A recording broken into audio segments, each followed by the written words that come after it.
प्रकाश विज्ञान का शुभ सार है, इन भागवत कथाओं से ही चल रहा संसार है। आज श्री अष्टादश पूजा माता महालक्ष्मी मंदिर बेरी पड़ाव में श्रीमद् भागवत कथा का भव्य शुभारंभ होने जा रहा है। इस पावन अवसर पर जो कथा प्रसिद्ध कथावाचक है, जिनकी सुधामयी वाणी की थाप से देश और दुनिया में भागवत कथाओं की गूंज होती है, ऐसे प्रसिद्ध कथावाचक आचार्य श्री नमन कृष्ण महाराज जी हमारे सानिध्य में उपस्थित हैं। महाराज जी, आपका बहुत बहुत स्वागत है इस माता महालक्ष्मी मंदिर के प्रांगण में। और आज आपसे जानना चाहेंगे कि भागवत कथा का जीवन में क्या महत्व है और भागवत कथा क्यों चुनी थी? पूरा विश्व जिस प्रकार एक शांति के दौर पर पूरे विश्व के लिए शांति का एकमात्र साधन है श्रीमद् भागवत जी दिखाई देता है।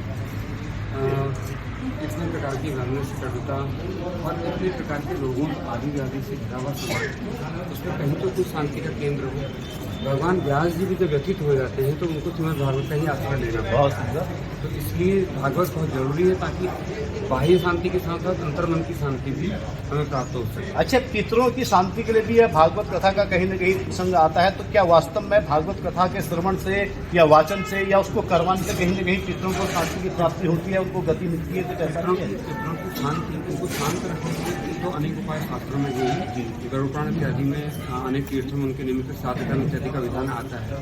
किंतु मुक्ति के विषय में जो बात आती है, भागवत शास्त्र मुक्ति दान गर्जती, मुक्ति देने की गर्जना केवल भागवत ही कर रहा है। अच्छा, मुक्ति यहाँ तक कि प्रेत को लेकर के धुंधकारी जैसे प्रेत को लेकर के उनके भाई जो है गौकर्ण, वो गया तीर्थ में श्राद्ध करके आए, लौट करके देखते हैं तो वो प्रेत पहले से घर में ही विद्यमान है, उसकी मुक्ति नहीं हुई। तो प्रेत ने ही कहा गया श्राद्ध सते नापि मुक्तिर्मय न भविष्यति उपायम परम कंचितम विचार सांप्रतम।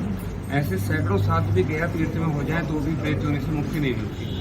मुक्ति देने की सामर्थ्य केवल श्रीमद् भागवत। अच्छा, इस मास में जो हर मास शायद इसको कहते हैं, इस मास में क्या भागवत कथा श्रवण का या उसको करने का कोई विशेष महत्व? प्रत्येक मास में कथा के श्रवण का अपना फल है जी। बस हमारे वहाँ थोड़ा कुर्मांचली पद्धति में, कुर्मांचली रीति में जो पितृपक्ष आता है 16 दिन का महालय पर्व, उस पर्व 16 दिन में जो भागवत कथा इत्यादि का विधान नहीं माना जाता, उसमें पितरों की निमित्त ही साधना का समय माना जाता है। इसके अतिरिक्त सारे मास जो हैं शुभ कर्म के लिए तो प्रत्येक क्षण है ना। हाँ, घड़ी सब शुभ है, सुबह सब दिनवार, अशुभ घड़ी तब समझिए जब रूठ है करता। बहुत सुंदर बात आपने कही। लेकिन इसके साथ साथ एक आप स्थानीय जनमानस के नाम, आज आप इस महालक्ष्मी मंदिर में हैं, तो स्थानीय जनमानस के नाम श्री नमन कृष्ण महाराज जी का क्या रहेगा पैगाम? आप क्या स्थानीय जनमानस को क्या पैगाम देना चाहिए? धर्म से जुड़िए। अच्छा, क्योंकि भविष्य बहुत असुरक्षित है।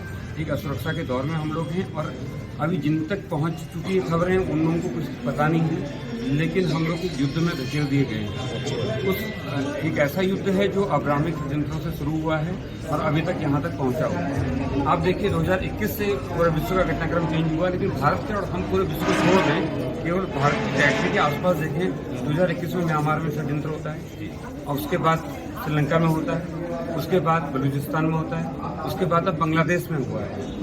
तो इतने के लिए कि हम धर्म के रूप में जागरूक होकर के धर्म के रूप में हम लोगों का समन्वय हो जाए, एक परिवार के रूप में हिंदू एक छत के नीचे आ जाए। जाति, वर्ण, कुल, पद, प्रतिष्ठा, सम्मान, इसका भेदभाव मिटा करके हम लोग एक छत के नीचे आ जाए कि हिंदुत्व ही हमारा परिवार है, इसके सिवा हमारी कोई दूसरी आइडेंटिटी नहीं है। अच्छा, अब तक आप कितनी कथाएं कर चुके हैं और ये आपकी कौन सी? ये 360वां कार्यक्रम भागवत महापुराण मिला है और मेरा सौभाग्य है कि क्योंकि मेरे गुरुपीठ भी है, गुरु आश्रम पूज्य महाराज जी से विकसित हूँ। तो हमारी एक पूरी हथ्याराम की परंपरा है और हथ्याराम की जो परंपरा हरिहरात्मक परंपरा, हरि और हर को जोड़ने वाली, विश्व की एकमात्र, पूरे भारत की एकमात्र परंपरा जो मठ के रूप में स्थापित है, हरि और हर का। अन्यथा शैव और वैष्णव के विवाद तो जग ही आपको पता ही है।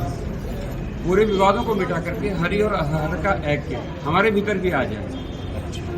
न बहुत सुंदर बात आपने कही। हर और हरि के प्रसंग में थोड़ा सा मैं ये जानना चाहूंगा कि कहीं न कहीं ये प्रसंग आता है कि शिव पुराण के जो कथावाचक कहते हैं वो कहते हैं शिव पुराण महान है, भागवत के जो कथावाचक कहते हैं वो भागवत कथा महान है, और कहीं न कहीं जो शाक्त जो देवी को मानने वाले हैं वो कहते हैं श्रीमद् देवी भागवत महान। तो इसमें महान किसको माना जाए? महान इसमें से कुछ परमात्मा की विद्वत स्वरूप है जी। एक को हम द्वितीय नास्ति, ये वेद का वाक्य, ब्रह्म एक ही है, दूसरा नहीं है। किंतु वही ब्रह्म एक द्वितीयोस्मी, वो दो रूपों में प्रकट होता है। चतुर्थांश 2 रूपों में प्रकट होता है तो एकोम भविष्यामि वो सारे रूपों में वही प्रकट हुआ है, तो यहाँ भेद है ही कहाँ। बहुत सुंदर बात आपने नमन जी कही, अपना अमूल्य समय हमें प्रदान किया।